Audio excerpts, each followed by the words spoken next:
Bonjour à tous les amis, bonjour à tous les amis, c'est la Cagoule Blanche. Donc aujourd'hui, petite vidéo pour vous dire un peu pourquoi j'ai choisi de vivre en fourgon déjà, et je ferai une deuxième partie de pourquoi je suis parti à l'étranger. Alors, peut-être que j'explique aussi certaines choses en live. Donc je vous laisse apprécier un peu la vue. Vous voyez cette vue, voilà, vous l'avez vue, vous la voyez plus, avec une ville en arrière-plan, voilà, sympathique. En fait, j'ai choisi ce mode de vie, comment vous dire ça? En fait, c'est un choix, mais c'est un choix en soi, mais c'était pas un choix à la base. Donc à la base, pour vous raconter un petit peu ma vie, au tout début, quand j'avais une copine, que je recherchais à avoir mon indépendance, et j'avais essayé d'avoir des appartements, enfin de louer des appartements. À l'époque, j'avais un boulot, mais en fait, ça rapportait pas assez. Et ma copine, elle travaillait pas, elle étudiait. Bon an, mal an, on a essayé, on s'est fait rejeter de partout. On a essayé vers des grandes villes, voilà. Pourtant des choses, voilà, moi j'avais un SMIC et ça coûtait 300-400 € par mois le logement. Mais voilà, comme en France, ils demandent 3 fois le loyer, et ça n'avait pas marché pour moi et pour ma copine. Donc plus tard, après, on était parti en vacances, puis on avait dormi dans la voiture. On s'est dit, ouais, on va économiser des hôtels et tout. Et puis finalement, moi j'ai trouvé vachement sympa. Et j'avais pris une petite voiture, une camionnette quoi, pour qu'on puisse dormir ensemble dedans. Et au début ma copine elle était réticente et tout. Mais je lui ai dit, tu vois comme c'est galère, on n'a pas le choix, on n'a pas d'argent pour acheter une maison, on n'a pas d'argent pour acheter un terrain. Et puis voilà, on a commencé comme ça avec une petite camionnette, on dormait à deux dedans. Ça allait bien, on a passé de bons moments, on s'est déplacé un peu en France, on n'est pas resté au même endroit de là où on vient quoi. Et puis après, mes parents et ses parents, ils avaient de l'argent de côté, ils nous ont dit oui, si ça peut vous aider à acheter un terrain au moins. Mais en fait, tout ce qu'on pouvait acheter, c'était un terrain non constructible. Donc on est allé en visiter un seul. Et pourquoi on en a visité qu'un seul?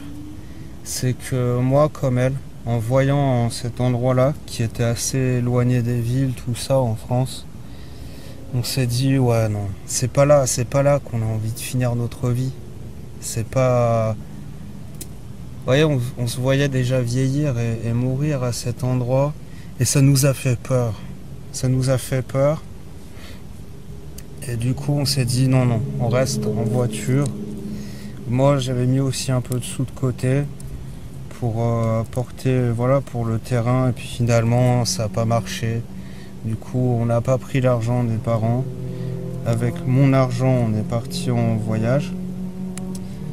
Et puis voilà, après... après, j'ai tenté des choses à l'étranger, je me suis séparé avec elle. C'est très personnel, hein, là, ce que je suis en train de vous dire.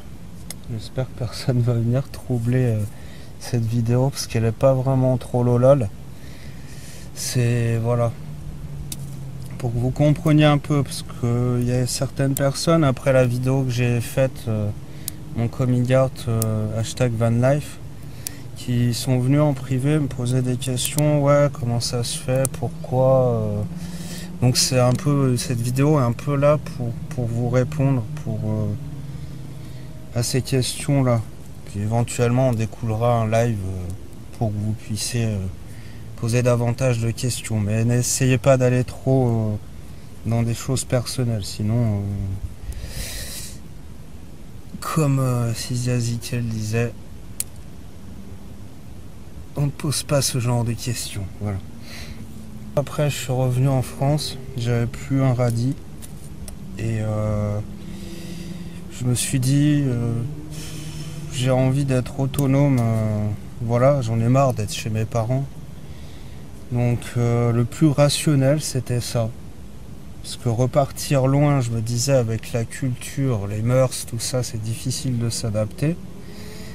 Les visas, tout ça aussi, c'est très très compliqué. Si on n'a pas prévu son plan de A à Z, si on part freestyle comme je l'ai fait une fois, même quand on prépare à moitié, voilà, c'est pas... faut vraiment s'y mettre à fond et... Voilà. Moi, c'est peut-être un peu tard. J'aurais dû... Des fois, je me suis dit, j'aurais dû grandir dans un pays et dans l'autre à la fois. Comme ça, j'aurais compris la culture et j'aurais pu m'adapter à la culture de là où je suis allé en voyage. Mais en fait, bah non. C'était trop difficile et... Je dis pas que c'est impossible, mais vous voyez, c'est casse-tête et... Peut-être qu'un jour je repartirai, j'en sais rien. Sans le fourgon, hein, je veux dire. Ou... ouais. Ça, on verra. L'avenir nous le dira. Et puis, ouais, comme ça me stresse, là, je triture des petits trucs. Aïe. Oula. Donc, pour en revenir à l'histoire, bah du coup, je me suis dit, j'ai opté pour ça, parce que je me voyais mal dans un appart. Bah, j'ai pas l'argent pour une maison, même pour un appart difficile, quoi. Il faudrait que ce soit mes parents qui louent à ma place. Vous voyez le truc compliqué. Je sais même pas si l'endroit il va me plaire et tout. Pareil, la France, voilà quoi. Je dis pas, hein, la France c'est un beau pays, mais moi j'ai vieilli, le pays il a changé, les gens ont changé, les amis sont, voilà, sont mariés, tout ça, bon. Donc j'ai décidé de partir à l'étranger. J'avais réessayé ailleurs avant, mais ça n'avait pas été très concluant. Mais là, je trouve que je me sens plutôt bien là où je suis. Et bon, c'est pas parfait, hein. De toute façon, nulle part est parfait. Mais je me sens pas mal. Et oui, j'ai mis des panneaux solaires. J'ai fait un coin, vous voyez, je peux replier certains trucs pour me faire une douche s'il y a besoin à l'intérieur. On va dire être autonome comme ça. J'ai fait des petites toilettes. Bon, c'est des toilettes volantes, hein. Je vais pas vous mentir. J'ai pas de trucs chimiques parce que je déteste les trucs chimiques. Je vous montrerai. Moi, je nettoie tout. J'ai juste un savon bio à l'huile d'olive, une bouteille de vinaigre blanc et du bicarbonate de soude. J'utilise rien d'autre pour ma toilette ou pour nettoyer les plats, tout ça. Attendez, j'entends un bruit. Non, c'est des bébés oiseaux qui demandent leur ration du jour. Donc voilà, c'est pour ça que je suis parti comme ça. Donc comme je vous avais dit dans les vidéos privées, bon ben... Attendez, il y a une voiture qui arrive. J'essaie de faire profil bas.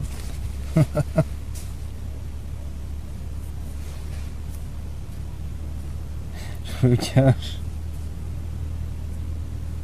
Va-t'en. Laisse-moi tourner ma vidéo.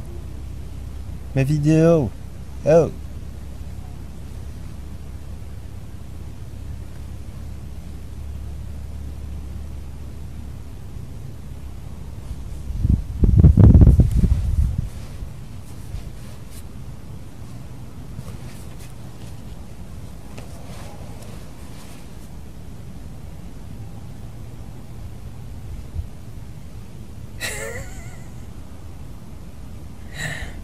Aïe aïe aïe.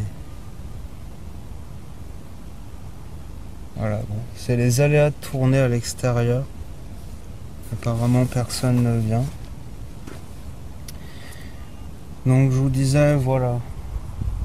Et c'est mes parents qui ont payé mon fourgon. Parce que voilà, j'avais plus de sous.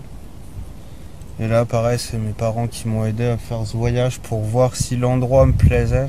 C'est pas, je veux que vous compreniez, c'est pas un trip comme ça pour le fun, en fait. Bon, les 2 premières semaines, ça l'était un peu, mais c'est vraiment un truc pour voir si je me sens bien là où je suis en ce moment, sur la durée.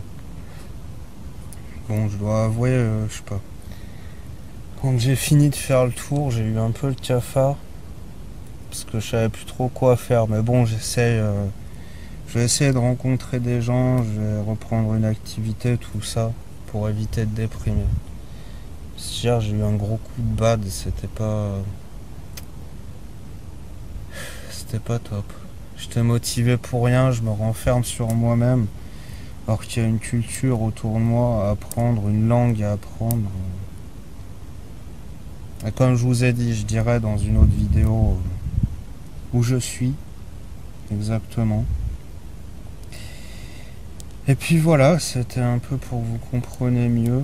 Après, on va dire en Europe, c'est plutôt un choix de rester en fourgon. Je vous cache pas qu'il y a des moments où je me sens un peu seul. Bon là ça va, il fait encore bon, il y a des gens sur le parking où je reste qui font comme moi. Bon après c'est plutôt des touristes, quoi. Mais il y a des gens sympas, hein. Un peu toutes les nationalités européennes, enfin surtout les pays riches. Mais il y a des gens sympas, quoi. Voilà, c'est cool, ça dit bonjour le matin, ça sourit. Ça fait du bien. Ça fait du bien. Même si c'est pas extraordinaire, quoi. Je sais que les gens vont partir. Ce que j'ai constaté, il y a beaucoup de gens qui sont en couple ou en famille. Et c'est souvent moi la seule personne seule. Jusqu'à maintenant, j'ai rencontré qu'une fille, mais ça n'a pas fité entre nous. Une fille qui était seule au tout début, quand je suis arrivé dans le pays. Enfin bon, c'est comme ça. Quand ça veut pas, hein. Faut pas forcer. Ah, c'est un peu moi qui voulais pas trop non plus. Enfin bon, ça je pourrais vous en toucher deux mots. Ça fera une petite anecdote. Et puis voilà. Si vous avez d'autres questions, posez-les en commentaire. Ouais, j'avais pas fini ce que j'allais dire. Des fois, on se sent seul, tout ça, on se sent ostracisé quand on vit dans le fourgon. Mais quelque part, vous voyez, j'échangerais pas mon fourgon pour un appart, même si on me le payait. Parce qu'un appart, vous voyez, au bout d'un moment, peut-être que ça va me saouler, il y aura un voisin qui va me gaver. Et qu'est-ce que tu peux faire à ce moment-là? Tu es obligé de finir ton bail ou c'est galère et tout. Alors que là, bon, je suis d'accord, pour le fourgon, il y a toujours l'épée de Damoclès. On sait jamais si le fourgon il va tomber en panne. Mais les 3 quarts du temps, il est pas en panne. Et il n'y a qu'à tourner la clé et aller ailleurs s'il y a quelqu'un qui vous saoule, quoi. Pas besoin d'aller dans le conflit ou... Vous voyez, ce genre de choses ça apaise, ça relaxe de vivre comme ça. De se dire, ouais, même si ça me saoule, même si je regrette mon choix, je peux bouger ailleurs, je peux même changer de pays, ça me convient plus. Vous voyez un peu, il y a plein de choses comme ça.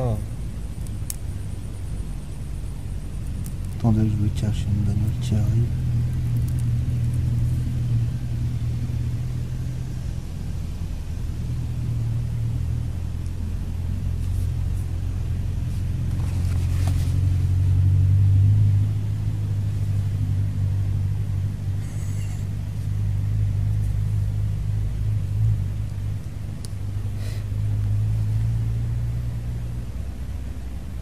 Enfin voilà, c'est plus... Comment dire, on se sent plus libre de ces mouvements. Il n'y a pas de contrat, il n'y a pas de... Voilà. Il y a juste, bon, j'ai mis du temps à aménager le fourgon, c'est vrai, ça m'a pris plusieurs mois. J'ai fait tout l'intérieur, tout l'aménagement intérieur, l'isolation aussi, parce que à la base je pensais partir au nord de la France. Peut-être que j'y ferai un tour, mais finalement j'ai changé pour le sud de l'Europe.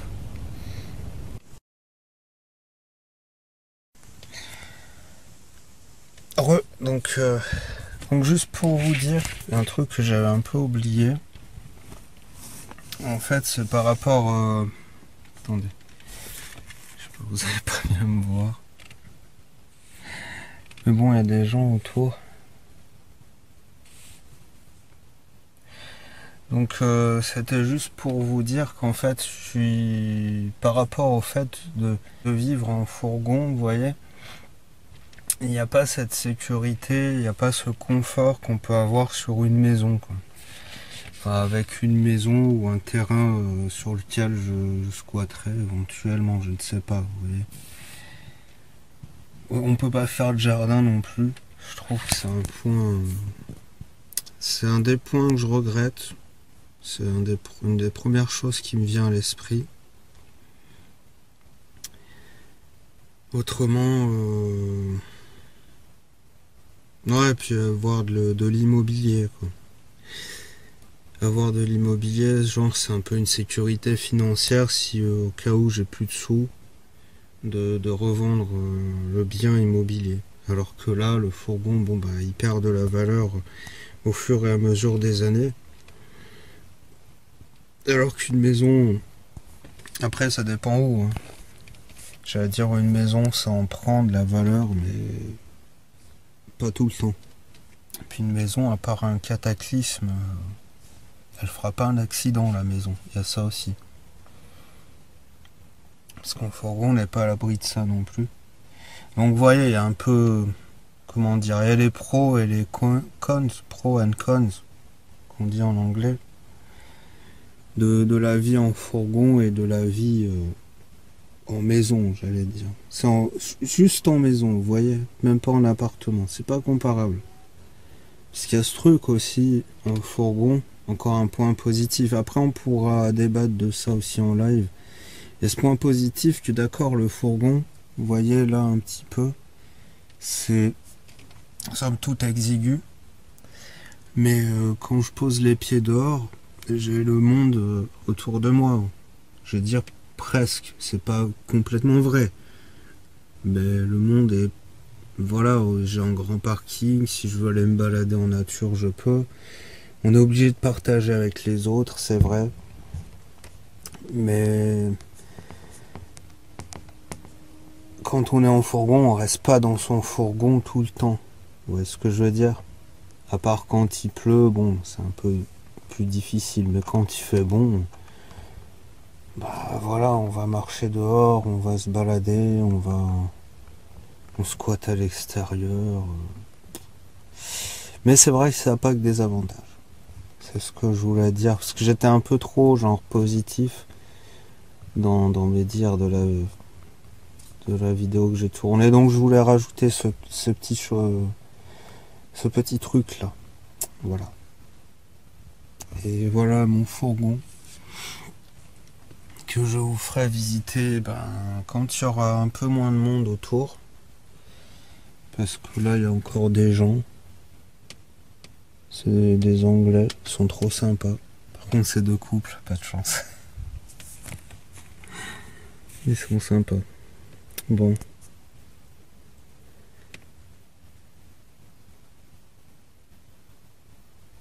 Chanceux. Bon allez. Reprenons le cours de la vidéo. Voilà. Pour la fin. Donc je vous dis à bientôt et portez-vous bien et n'oubliez pas de vous abonner, laissez un like et puis faites des dons si vous en avez les moyens, ça m'aiderait beaucoup. Et à bientôt pour la vidéo de l'intérieur du fourgon. Ciao les amis.